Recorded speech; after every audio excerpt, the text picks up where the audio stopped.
David Pakman Show at davidpakman.com.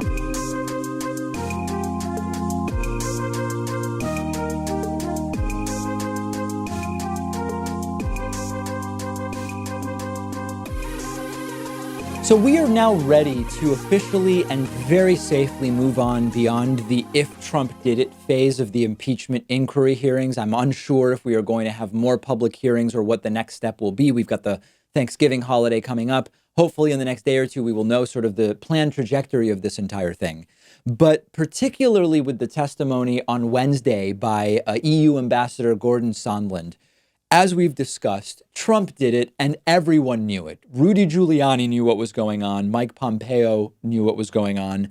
The National Security Council knew. It seems John Bolton may have known. It was just very clear. This was an extortive, briberous situation where Ukraine could get military aid, could get a meeting with President Trump if they deliver politically motivated smear investigations of Joe and Hunter Biden, if they are announced in public press conferences, specifically to help Donald Trump win re-election in 2020. It happened. We can stop debating that. The real question now is, will Trump get away with it?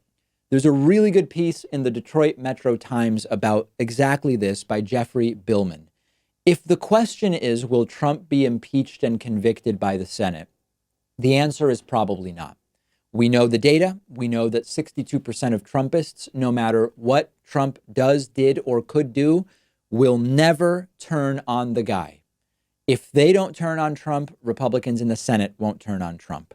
If the question is, will Trump be criminally prosecuted for anything that he has done? The answer is unfortunately also probably not, or it is at least beyond anything we can strategize around right now. So that very quickly makes the question of whether Trump will get away with it one that we can mostly answer, in the sense that Trump getting away with it would be Trump getting reelected. We can decide whether we vote for him or we vote him out in less than a year. We are now, 345, 350 days away from the November of 2020 election. We knew from day one that Donald Trump was corrupt. We suspected that Republicans would by and large fall in line and let him do whatever the hell he wants. This is the latest test. And so far, Republicans are failing the test very, very big time. So it now is up to us, quite simply.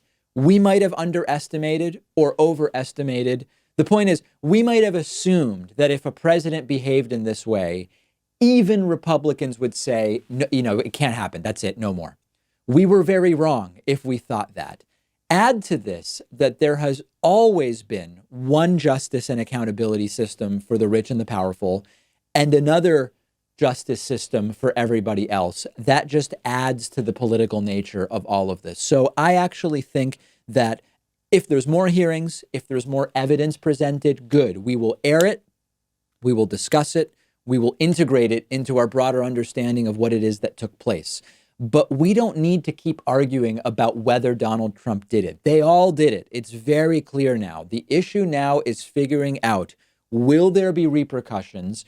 Will the right, to the extent that it is participating in the spin machine, crisis management, as it has de facto become, will they succeed in pushing narratives like, listen, Trump called Sondland and said, I don't want a quid pro quo, when we should be wondering, as I said yesterday, why is that anything someone would have to say on the phone if there is not the belief that maybe there is a quid pro quo? And of course, we learned that the reason Trump did that was because of the reports that started coming out that day, suggesting that actually there was a quid pro quo. Trump getting on the phone and saying, I don't want a quid pro quo. OK, it's like calling up someone and saying, listen, I don't want anything to happen to that lovely little girl of yours, okay? I want her to be safe. I don't want anything to happen to her. You understand what I mean?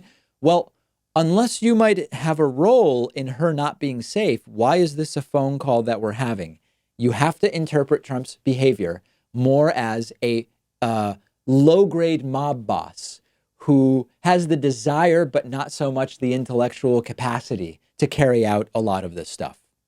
There's a really sad, actually, story because it has real victims, but it's also a story of hypocrisy in politics. There's this Congressman Jim Jordan. He's a Republican. He's prominently been featured in the Trump impeachment inquiry hearings because he has been one of the questioners on the House Intelligence Committee for the last 7 or so days. He's sometimes referred to as Gymnasium Jordan. Sometimes he's called Jim Shorts Jordan. And a lot of people don't know why. And it's actually horrible. It's disgusting why. And there's now been a lawsuit filed against Jim Jordan for allegedly ignoring allegations of abuse against a disgraced former Ohio State University doctor named Richard Strauss. And the story, as it's been told, is that Jim Jordan, a coach at Ohio State at the time, was told about this doctor exposing himself and masturbating in front of people in the gym showers after a wrestling match. And as the lawsuit alleges, Jim Jordan just sort of shrugged it off, didn't report it, later denied knowing about it, although now it's increasingly clear and alleged that he certainly knew about it and he didn't do a damn thing about it. So that's the part of the lawsuit that makes Jim Jordan's performance during the recent impeachment inquiry hearings particularly hypocritical. And, the right is immune from hypocrisy in the sense that they don't understand it at this point. Where it becomes incredibly hypocritical of Jim Jordan is that he berated recent impeachment witness, Lieutenant Colonel Alexander Vindman, for failing to alert the proper authorities as Jim Jordan saw it. How can Jim Jordan, who is now being sued over not reporting sexual abuse to the proper authorities, how can he get away with criticizing Vindman, incorrectly, by the way, for not reporting things that Jim Jordan believes should have been reported? This is the epitome of someone who is in the most shoddily constructed glass house throwing stones. It is the height of hypocrisy. Now, we've already talked about the character assassination against active duty military member Lieutenant Colonel Alexander Vindman, but their format was to smile and to say, thank you so much for your service, Lieutenant Colonel Vindman, or Mr. Vindman, as someone referred to him, and then immediately going right into character assassination. And in Jim Jordan's case, in an extraordinarily hypocritical way that should disgust every single one of us. So I don't know what's going to happen with the lawsuit. We've seen, at least so far, Jim Jordan weather this relatively well in the sense that, it hasn't blown up into a persistent storyline in the reports of the impeachment inquiry hearings every time Jim Jordan talks. And it's actually disappointing because there's a lot of Republicans who, if you talk to witnesses the way Jim Jordan talks to them, there's a lot of Republicans who don't seem to understand or care about substance, and they come away thinking, whoa, this guy is alpha. This guy is showing up and he's embarrassing witnesses and he's showing that everything is just trumped up political nonsense. There's a lot of people that are this out of touch, and it would be very good, I think, to expose the stunning hypocrisy and the alleged cover-up that Jordan participated in, if the allegations are true, in not reporting sexual misconduct around a locker room. It's sickening. We will see what happens with the lawsuit, and we will see what Jim Jordan's continued role is as a sycophantic, brown-nosing defender of Donald Trump. We have a tremendous Friday show for you today. Of course, we have the producer Pat Ford hosted bonus show, as is a mainstay on Fridays. We also will be taking some of your calls. I will be answering some of your questions. And remember, Black Friday, a week from today, everybody on our mailing list will get an email with a very special membership discount offer. All you need to do to get that on Friday is to sign up for our newsletter at davidpakman.com. Let me know what you think about Jim Jordan, the impeachment hearings, Lieutenant Colonel Vindman, and all of it. I'm on Twitter at @dpakman. Quick break and then continuing with it. The David Pakman Show at davidpakman.com.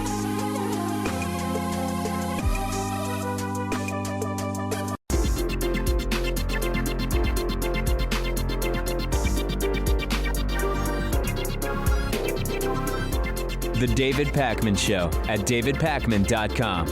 Today's new members of the day are Nate Burrell and Beverly Onwualu. Beverly and Nate, thank you so much. I appreciate your support. You can join these great folks at joinpakman.com. Also want to say an extra special, huge thank you to Catherine Alexis, because Catherine has been a member for almost 5 years now and is today's longtime sustaining member of the day. Let's go to the phone lines at 617-830-4750, starting with Tim. Tim, back in January, I guess was the last time we heard from you, and you were pretty angry from what I have in my notes when we spoke back in January. Does that sound right? I don't know if I was angry. I know we're talking back and forth about healthcare, Okay. And how it was going to be paid for with $52 trillion Right.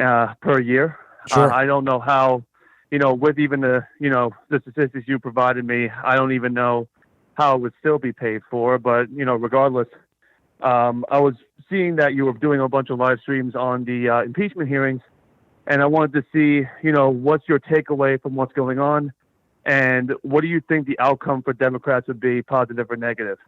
Well, I've got a big story coming out on this because on the one hand, you've had, there have been some people testifying who have not really made a big impact, but certainly Gordon Sondland has made it clear that everybody knew what was going on. Rudy Giuliani knew, Mike Pompeo knew, Mike Pence knew, Donald Trump knew, everybody knew about the extortion, bribery, quid pro quo. That should be extremely damaging. Lieutenant Colonel Alexander Vindman had very devastating testimony. But I'll be honest with you, Tim. I said, if Democrats can't turn this into something, it will be very embarrassing because they're monopolizing dozens of hours of TV time across all networks. It is, even in its most salacious moments, you've still got to pay really close attention for hours at a time to understand what went on. And I don't know if Democrats are going to be able to turn this into something. And to add on what you just said, I think it's also costing the taxpayers tens of thousands of dollars to hold these circus hearings to begin with. And when it comes to actually breaking the law, there hasn't been substantial evidence of anything. That's why even you said they don't have anything. Well, no, I didn't. I certainly never said they don't have anything. What I said is that, so there's a couple different things. These are not criminal proceedings. Impeachment proceedings are not criminal. So we can talk about criminal, but that's actually, that's a totally separate issue altogether. It relates to the Justice Department.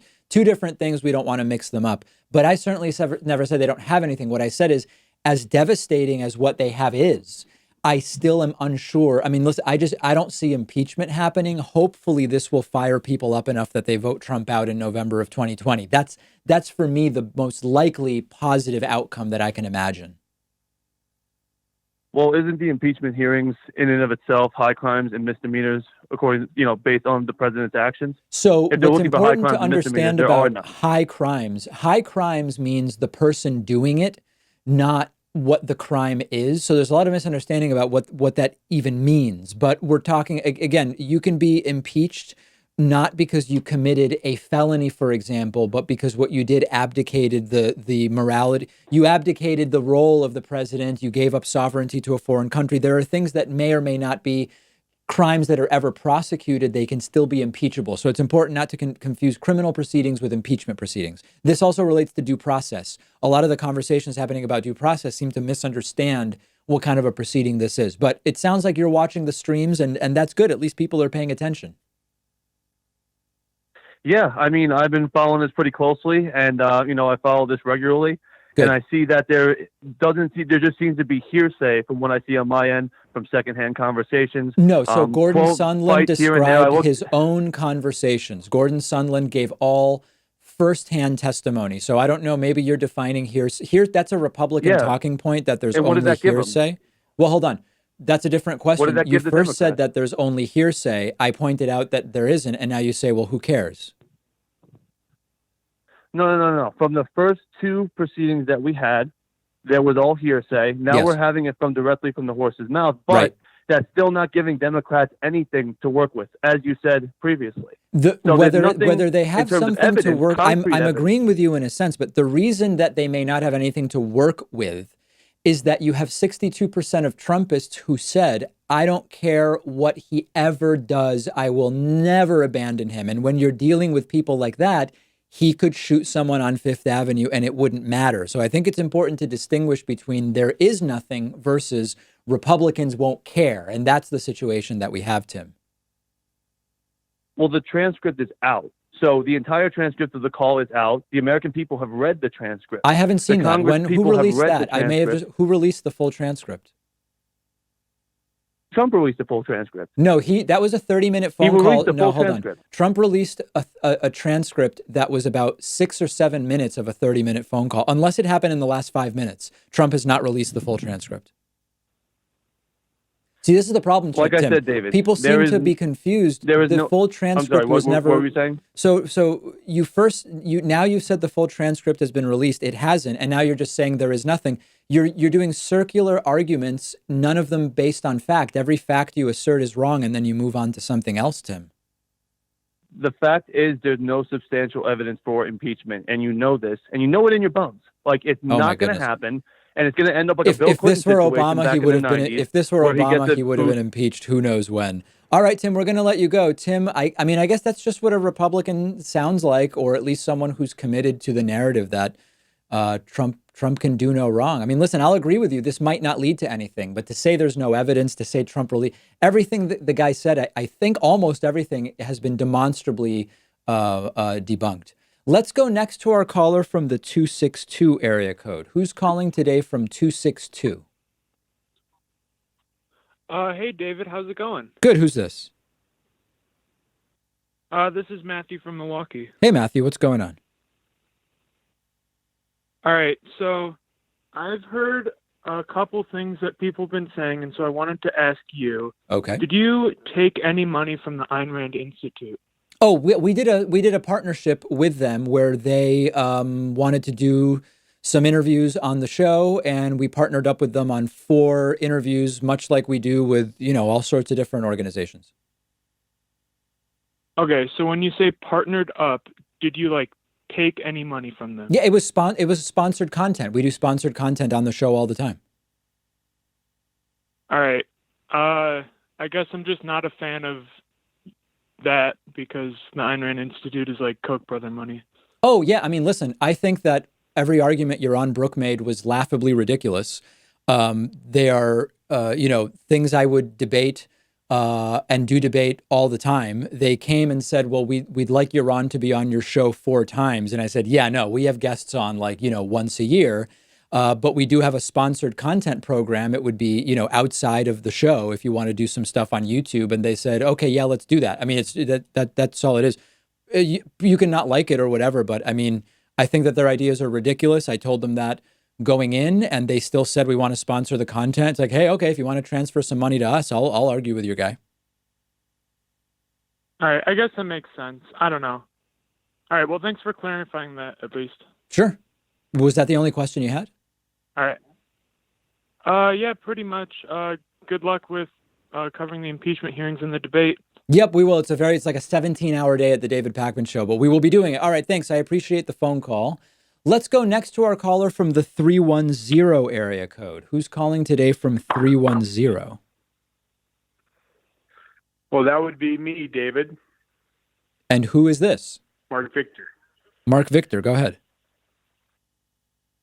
I was wondering your thoughts on this Ukrainian situation, and multiplied by how many different countries do you potentially think, Trump could be meddling in? How many countries is Trump meddling in? I have no idea. I mean, I think it's probably more than 2, but I couldn't say for sure. Okay. Well, thank you very much. All right, very good. Thank you for the call. I hope that was informative. Let's go next to our caller from the 951 area code. Caller from 951. Who is this? Where are you calling from? Hey, David, is that me? Yes, it is. Oh my gosh! Wow. Okay. Hi, my name is Corinne. I'm a Black college student. I go to Cal State Los Angeles. I'm currently in Los Angeles right now. Okay. I'm actually a big fan of your show. Thank you. I plan on becoming a member very soon. So please look out for me. I will. Anyways, my question is, I would really like your insight or maybe your speculation on kind of this hypothetical political situation I've been thinking about. Is that okay? Sure. Okay, so let's just say Bernie or Warren become the 2020 presidential, or they win the 2020 presidential election, and they become like, yay, one of the most progressive presidents this country's seen in the modern era. Yep. Assuming that their policies that they're pursuing, assuming that they will pursue the policies that they campaign on, what is the likelihood of them actually enacting these progressive policies with a, let's say, democratically controlled House and Senate, even though most of the Democrats in the Senate and the House lean more corporate? Yeah. So, Corinne, you're asking a really good question, and it's so important to understand this. No president, no matter how much we like or dislike their policy agenda, accomplishes any significant portion of what they say they are going to do. Trump is an acute example. I mean, he's done almost nothing, right? He hasn't fixed trade. He hasn't built the wall. He hasn't done healthcare. He's done like nothing. But even presidents where we like their ideas, like Bernie or Warren, in a really optimistic scenario where they have both the House and Senate, maybe for 2 years of their presidency, maybe for 4 years, maybe for 6. It's very rare that you have a president who is there for 2 terms that has the House and Senate on their side for all 8 years of their term. Even then, you only get some things done, partially because even people in your own party don't necessarily agree. Like, for example, the division in the Democratic Party elected officials about healthcare, and because Republicans do have tools to obstruct no matter what.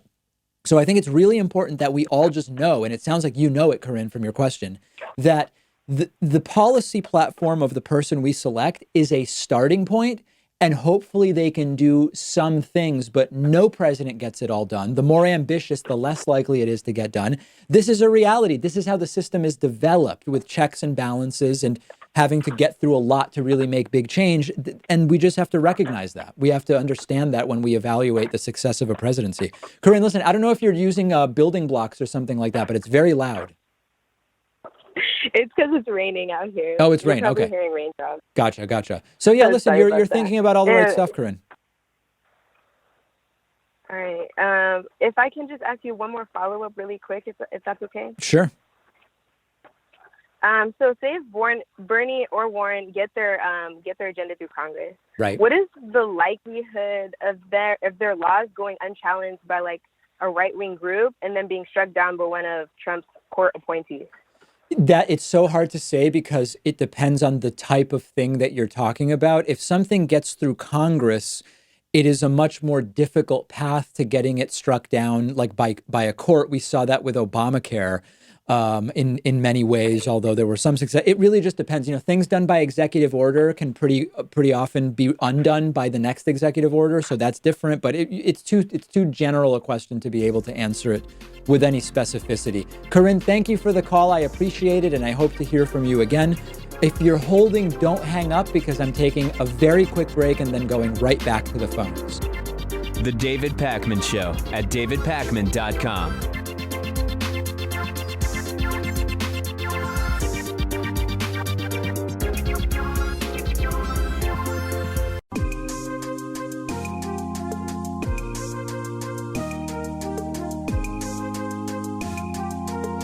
Welcome back to the David Pakman Show.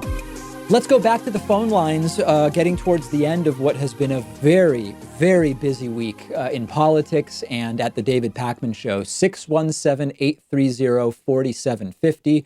Let's go to our caller from the 267 area code. Caller from 267, what's your name? Where are you calling from?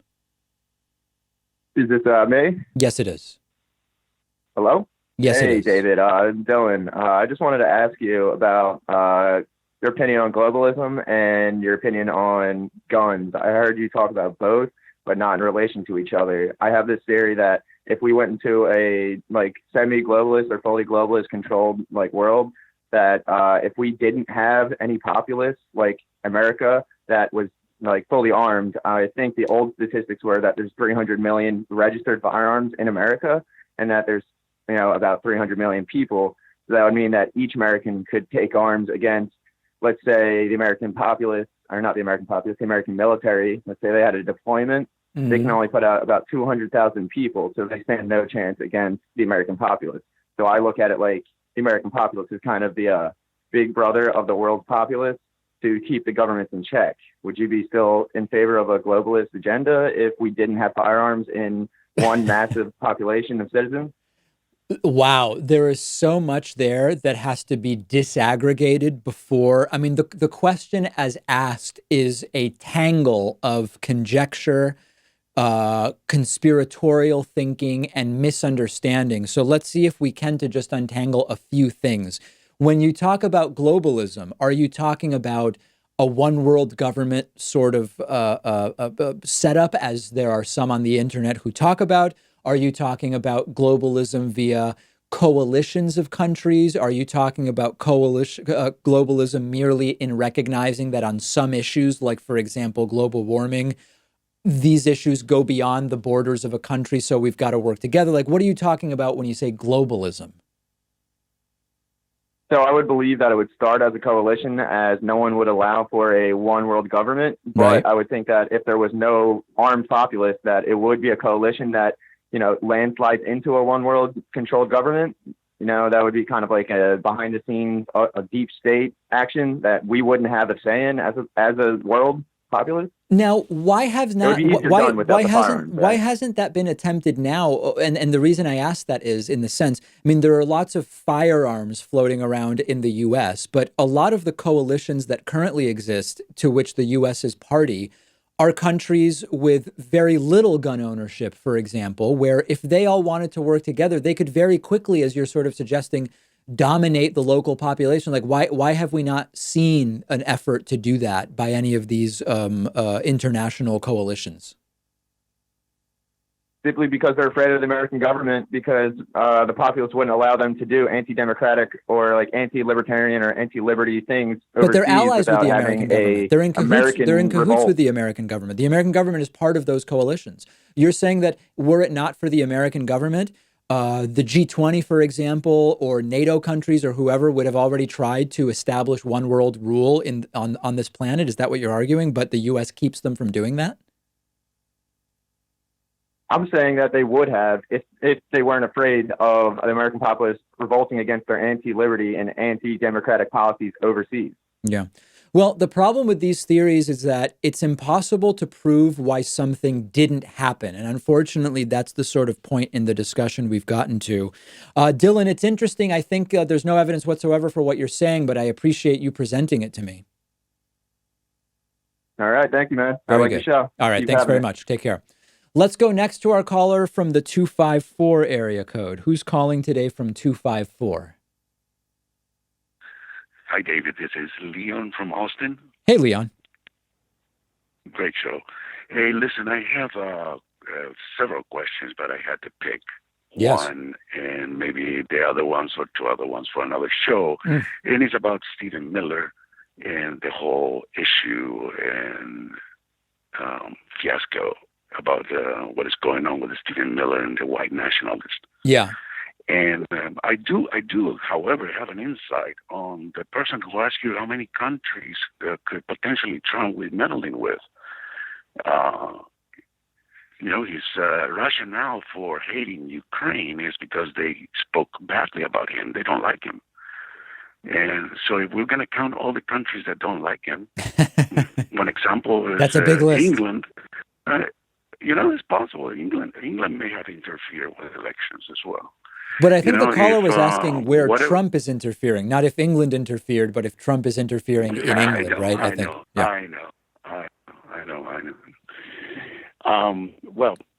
Regarding the Stephen Miller, this is a more serious and very delicate issue.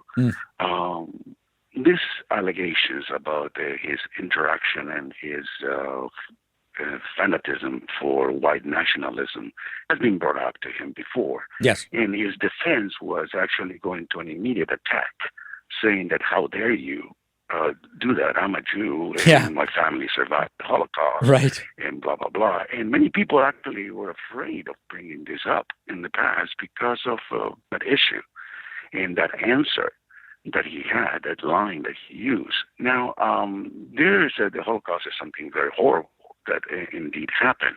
And many Jews fled during and survivors after. And most of them came to America, and when I say America, I'm talking about the continent Sure. in general, and with nothing, absolutely nothing. Yeah, I mean, it's like my family that went from Eastern Europe to Argentina with nothing. Yeah. However, there is a few, and luckily a few, that actually, for unknown reasons, and that has been explored, escape, quoted unquoted, but actually with a lot of money. And there have been investigations and done by groups that also, there were some Jews that turned. So, Leon, let me put a pause in the direction you're going, because I'm not saying you're going to do this, but you may be about to go in a very, very ugly direction. But let me tell you this. Jews are, for the most part, very liberal. They have been on the forefront of the civil rights movement in the United States and in other places. They are widely targets of white nationalism, but there are also people of any group, regardless of their identity, Jews included, like Stephen Miller, who are absolutely outrageous reactionaries. And the fact that if they attack identity politics, which they do, they shouldn't be at the same time be able to hide behind their identity, as Stephen Miller has sometimes tried to do. I think that's how I would contextualize it. Yeah, I mean, and I totally agree. I mean, the religion has nothing to do with those extreme idealisms.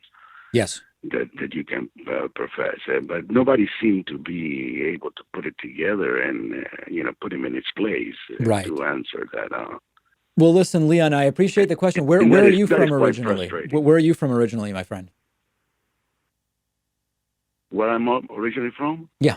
I was born in Argentina, actually, but I suspected that from your accent. I am regularly around people from Argentina who speak English, and I am not surprised to hear you say that. From Buenos Aires or somewhere else?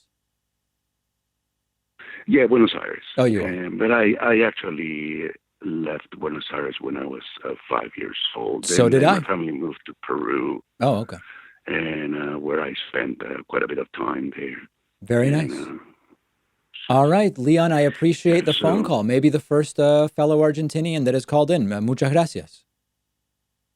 All right. De nada. Igualmente. Okay. All right. We'll talk to you very, very soon. We will mark him very, very high in the call scoring system, of course. Let's go to, I don't know. Let's go to our caller from the 909 area code. Who's calling today from 909? Hey, David, it's Sam from California. Hey, Sam, what's up? Hey, the impeachment hearings, from my understanding, is about Ukraine, right? And how he tried to get dirt on the Bidens. But isn't the information that Hunter was working in that Ukrainian gas company itself, isn't that itself the dirt that he was looking for? No. So the deliverable as it's being discussed is public announcements of investigations on the very, very bad boys, Joe and Hunter Biden. That's the deliverable. The truth of whatever was going on is secondary or even tertiary. What Trump was concerned with was, I want Ukraine to loudly and publicly say the Bidens are bad and we're investigating them and so on and so forth. Gotcha. One more question. Yeah. How much political capital do you think the GOP is willing to lose over Trump, and will they ever recover? Well, they're clearly willing to lose more than they've lost, because actually the hearings are so long and, a lot of people just don't have time to really parse through it, that even though it has been embarrassing, if you just look at the substance from a PR perspective, I mean, it changed when Sondland testified because Sondland was brutally devastating to Trump. But I actually, on the one hand, I think Republicans can afford to lose quite a bit of political capital still. But on the other hand, as I said earlier this week, if Democrats can't really make something very noticeable happen as a result of these hearings, the Democrats risk losing a lot of political capital and maybe damaging themselves in 2020. Awesome. Okay. Thank you, David. All right. Appreciate the phone call. Thank you. Very quickly got to the questions. I like that. That is no big prelude or anything like that. Let's go to our caller to the from the 214 area code. Who's calling today from 214? Hey, David, this is Anthony. Is this me? Yes, it is. Hi, David. Thanks for taking my call. I'm a long-time listener. I've been listening since 2014 when I Thank started you. college, and I've been a huge fan ever since. Love it. So I'm an actor from Dallas. I'm on a film set right now, actually. Just to have some downtime, so I thought I'd call into your show. Any? Is it a production of very- anything we would know, or? I'm awfully sorry. I actually can't get into specifics about what it's sort of a secret project, so I Oh, my can't goodness. go into like Well, what we're please filming. don't. Please don't. No. Yeah. But anyway, so I'm really involved in the film world, and I'm aware that currently in pre-production, I don't know if you've heard about it, there's a mini-series that's an adaptation of James Comey's book, A Higher Loyalty. Are you aware of that? No, I did not. I didn't know. Who's playing me in it? I don't know, probably Tom Cruise or something. I would say I would go. But, If you have any say, shoot for either Joseph Gordon-Levitt for me, or the guy that played Mr. Shu in Glee. Okay. Yeah, just make a note. I'll look into both of those, but Please. Unfortunately, I have really no say on it whatsoever. I'm Right. not involved in that in any capacity. Perfect. But you were talking earlier on your show about how you were wondering about how it's possible to portray Trump in a way that isn't parody, that isn't comical, because he's so ridiculous and so outrageous. How do you play Trump in a straightforward way? Right. And so the actor portraying Trump is named Brendan Gleeson. I don't know if you know that actor. No. He's playing Trump, and Jeff Daniels is playing Comey. Okay. And so I was on a live chat with the Young Turks, and I asked John Iadarola about what he thought of it, and he said he's just afraid that they're going to present Comey as some sort of heroic martyr. So that's going to be the point of it, especially because it's an adaptation of his book. Right. How do you hope that the miniseries will portray either Comey or Trump, or what is your hope for how it's going to portray events? Well, with Comey, I think he should not be glorified, but he should be. Listen, there was something. Comey was fired. He was the victim of Trump initially, and that doesn't make him heroic or not heroic. It doesn't make the actions taken up until that time good or bad in any way. He then decided instead of disappearing, he would be in the public and he would say things and do things and whatever. And you can say that that has some degree of risk associated with it. But I think it would be a mistake to glorify him in some kind of deity-like way. As far as Trump goes, here's the problem. I think there's two options with how you portray Trump. If you play Trump in a fictionalization true to what Trump has done, it's going to seem like a parody because it's so insane. The alternative would be that you turn Trump into a dark villain, but that won't ring true because Trump is not an evil genius in that sense, and that would also not be accurate. So that's a real tough acting job, quite frankly. Yeah, exactly. It's going to be probably a career-making move. Yes. By Mr. Gleason. That's something that, as an actor, you try to find things in your character that people can relate to and feel sympathy for. Right. I was watching an interview with the actor Will Rothstar, who portrayed Lee Harvey Oswald in Killing Kennedy, and he was talking about how he was trying to make Oswald a sympathetic character, and that's not an easy thing to do. But he wanted to some degree have you feel sympathy for the guy without condoning his actions, of course, or like thinking like, oh, that like I'm on his side. Not at all. It's just you have to, give the audience an understanding of where this character is coming from and their decision making. Sure, and it will be quite a job doing that with task. Trump. Yeah, it's a Herculean task. Listen, I've got to run, but I appreciate the phone call, and I hope to hear from you again. That does it for today. Sorry I wasn't able to get to everyone. I rarely am, but we will take calls again. The David Pakman Show at davidpakman.com.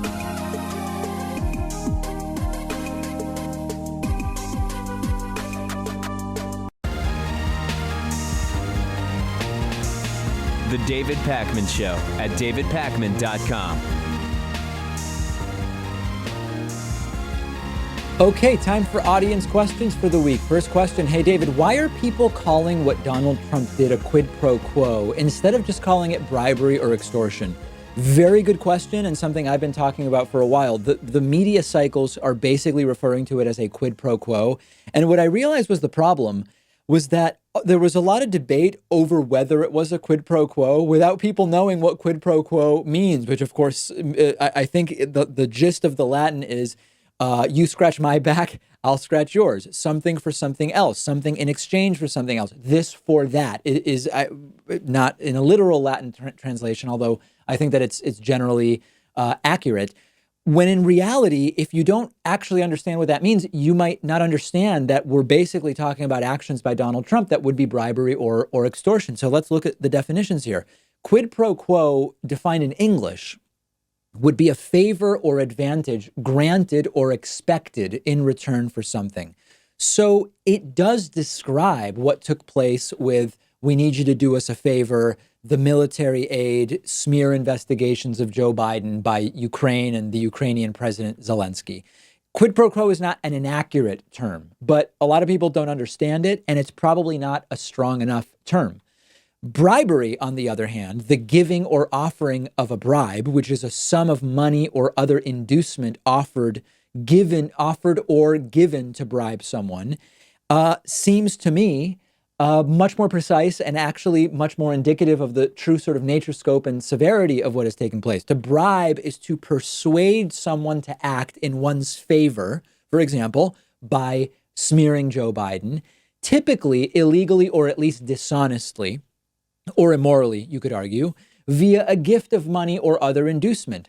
It is literally what is believed, what is alleged to have taken place between Trump and the Ukrainian president. There was the attempt by the Trump administration, including on the July 25 phone call, but also beyond it, what led up to it, as we know in other conversations.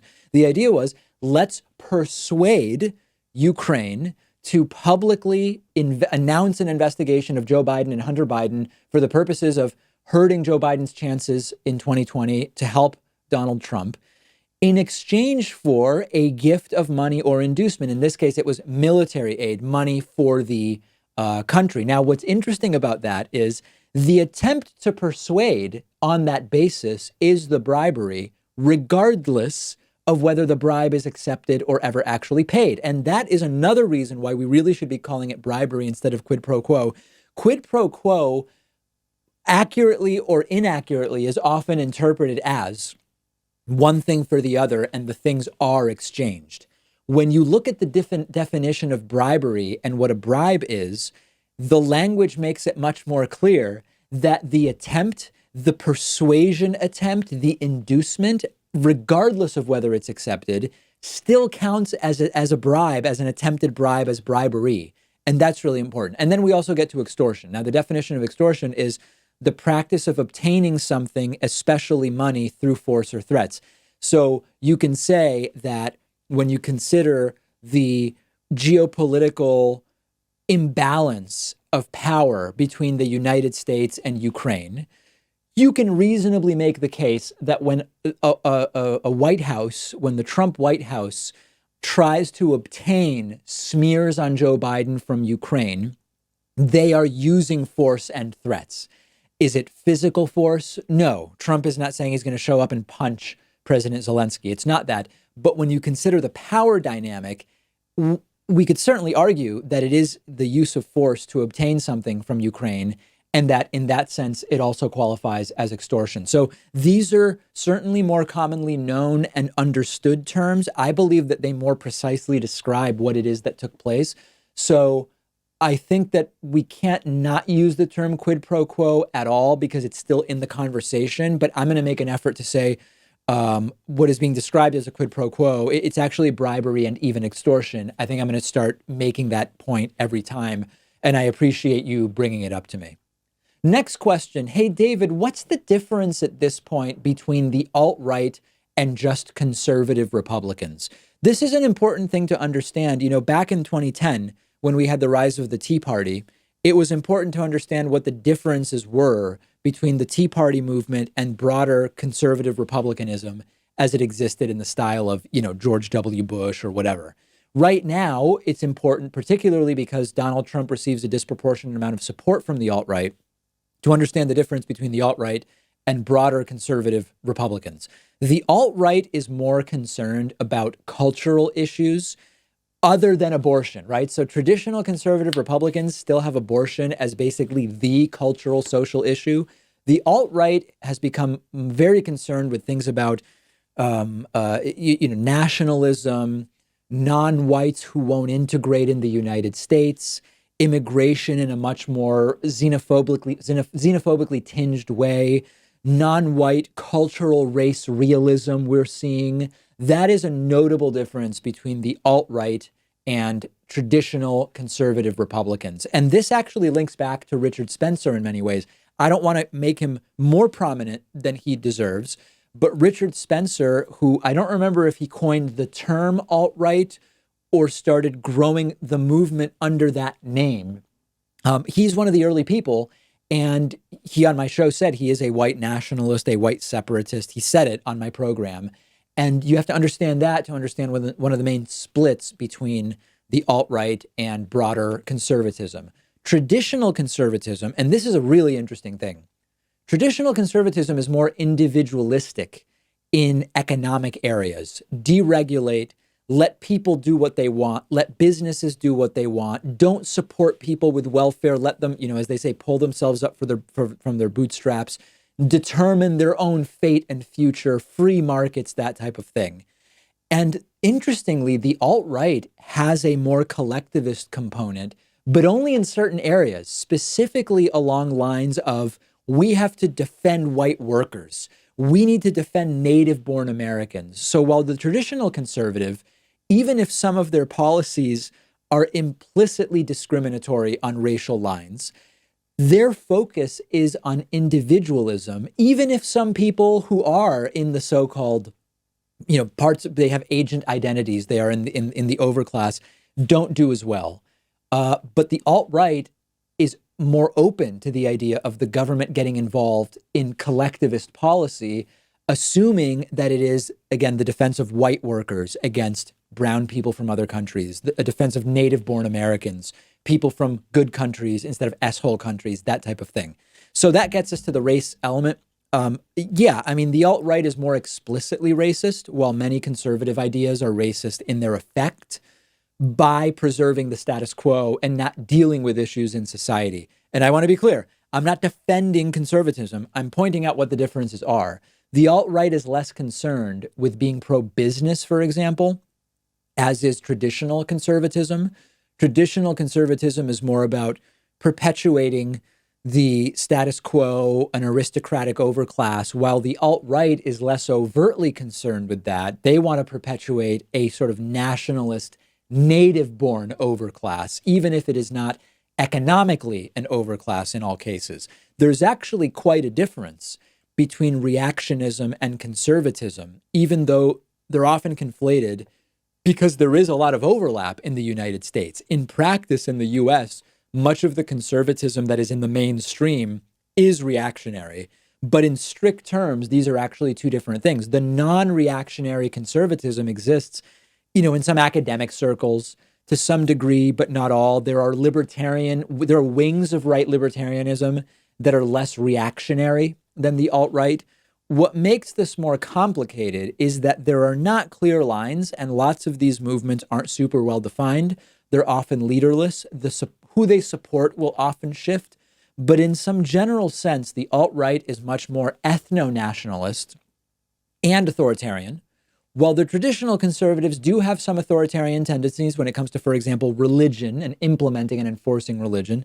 But they are generally less authoritarian and thus more likely to be disgusted with Trump's authoritarianism than is the alt-right. Now, a lot of overlap. Even people who don't consider themselves to be in the alt-right, but say that they are conservatives, can have authoritarian tendencies or like Trump, and that's an important thing to understand. We saw this manifest a little bit. I don't even want to talk about this, but in the recent Groyper versus Turning Point USA, Don Jr. thing. I won't get into it now, but look that up. We have a segment on it and you can find out a lot more about it. Hey, David, you talk a lot about believing women, but what would you do if you were falsely accused of sexual assault? Let's discuss it. This actually came up when I was on, remember that show I went on in LA, the Jesse Lee Peterson show? We were talking about the Brett Kavanaugh hearings, and he asked me in some way, would you want to be accused of a sexual assault you didn't commit? And I said, that's not really a question, Jesse. No one, I don't want anyone accused of a crime that they didn't commit, of course. And in fact, there was a movement to do this at a time when I was covering the Kavanaugh hearings.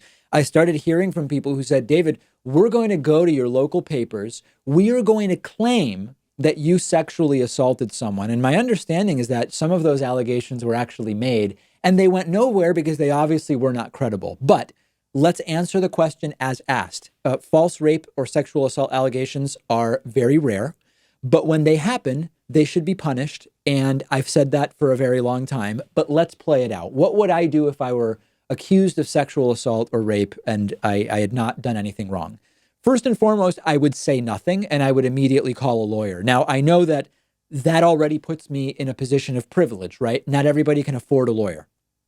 Well, if the police want to talk to you, if you are being compelled to talk to them, then you can request a lawyer. And if you are not being compelled to talk to them, then I simply would not talk to them. But I would immediately reach out to a lawyer. I would not attempt to contact the accuser.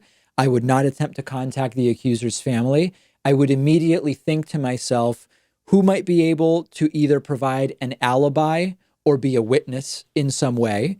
I would immediately try to put in writing whatever interactions I may have had in my life with the accuser, if there are any.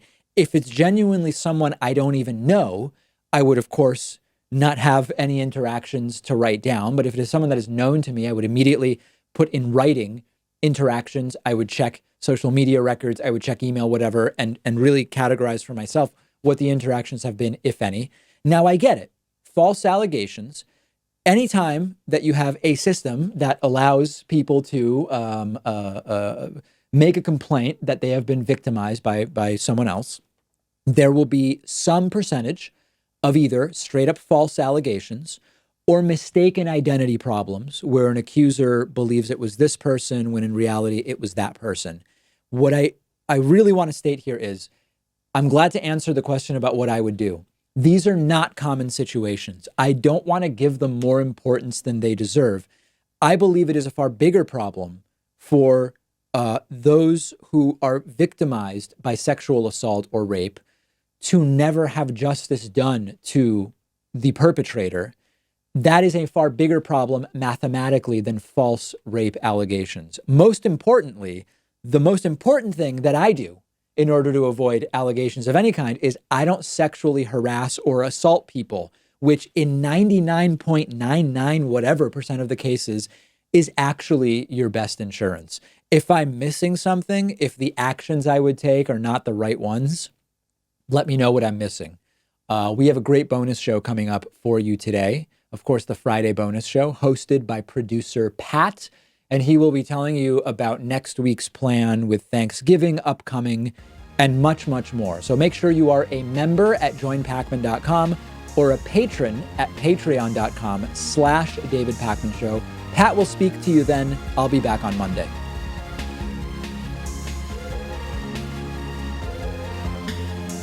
The David Pakman Show at davidpakman.com.